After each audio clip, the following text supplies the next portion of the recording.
Okay, so what we have right now is we're going to continue on with our discussion about rocks. We've talked about igneous rocks. Now we're going to go into sedimentary rocks. Sedimentary rocks are made of broken rocks, shells, mineral grains, and other materials that are all sediment. It could be dirt, it could be twigs, it could be broken bones, all sorts of things. What happens is all these sediments tend to collect in layers to form sedimentary rock. So if you look at the picture over here, you'll see that you have like mountains over here and you have a stream. Typically sediment is going to be carried down into a stream into, like, this could be a lake, it could be an ocean, and it's going to form a layer on the bottom.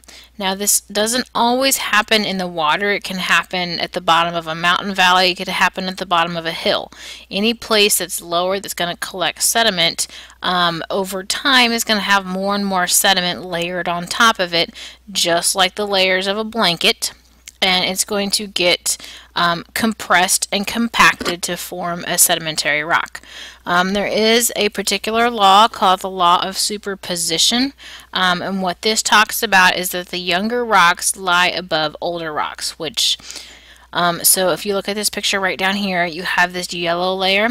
It's at the bottom. It is going to be your oldest rock compared to this brown layer up at the top, which is going to be your youngest rock, because you have your newest sediment on top. It's kind of like if you take your dirty clothes and you throw them in a pile in your room, so every day you add more dirty clothes to the pile. The most recent ones are going to be on top, whereas the older ones are at the bottom. Okay.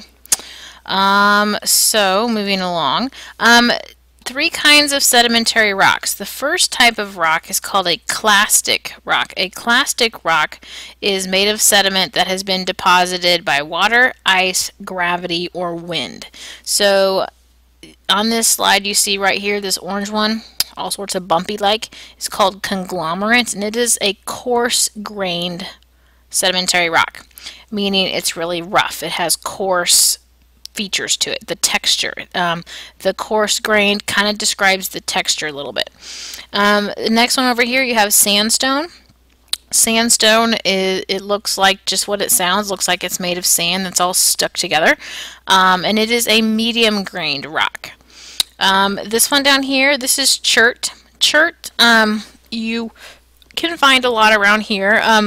It has a conchoidal fracture, kind of a big word there, meaning it breaks off, and it breaks off into very sharp points. This is what was used by the Native Americans mostly for their arrowheads. And the last thing on this slide is shale. Shale, you will see, is a fine-grained sedimentary rock.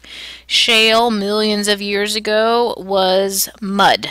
So it's kind of like fossilized mud. Okay, this second kind of sedimentary rock are chemical rocks. Chemical rocks are made from mineral-rich water from either a geyser, a hot spring, or a lake. This particular one right here is halite, and now if you remember, halite is a mineral, but this is what tastes all sorts of salty. And the last type of sedimentary rock, is the organic rocks. Now remember, we talked about the word organic, meaning it was once living, or it once was made up of living things. In an organic rock, living matter dies, piles up, and is compressed into rocks. The two types that you see on this slide, there's lots more than this, but these are two big types. Is limestone, and limestone very, very common in Missouri. If you go to some of the old like cemeteries and graveyards, some of the old headstones, like from way back in like the Civil War times, are made out of limestone. These are typically the stones where they have they're all sorts of worn away. You can hardly tell the person's name or the year or anything like that. Limestone is made from the hard body parts, or calcium carbonate, so things like bone. Typically around here you're going to find a lot of seashells and things like that. So what happens is limestone is formed from all these hard body parts, whether they be bones or shells or whatever, settling at the bottom of the ocean. Key word there is ocean.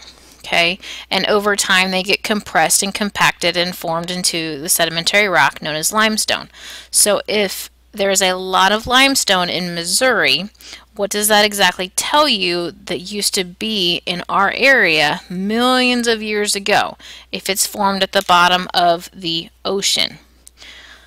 Millions of years ago, we would be sitting at the bottom of one of the biggest oceans on the planet. So we would be underwater. Coal, on the other hand, coal is a little bit different. Coal is made from partially decomposed plants buried under sediment. So this would be like, if you've ever been out tromping through the woods, there's always like leaves on the ground, or even in your yard in the fall, you have the leaves on the ground and they start to kind of rot. And then if you like threw stuff on top of it, those would be like partially decomposed. So over time, these partially decomposed plants have had more and more stuff put on top of them, and they have also compacted and compressed to form coal. Okay. Typically, the areas that you would find coal in now, millions of years ago, used to be very swampy areas. So, like West Virginia has huge amounts of coal reserves. We watched the movie October Sky. All the coal there says millions of years ago, perhaps that area was a giant swamp. So maybe millions of years from now, the Florida Everglades or parts of Louisiana, Mississippi, like Duck Dynasty sort of thing, that would be coal millions of years from now. So just something kind of interesting to think about. Okay, and so that sums up our little segment on sedimentary rocks.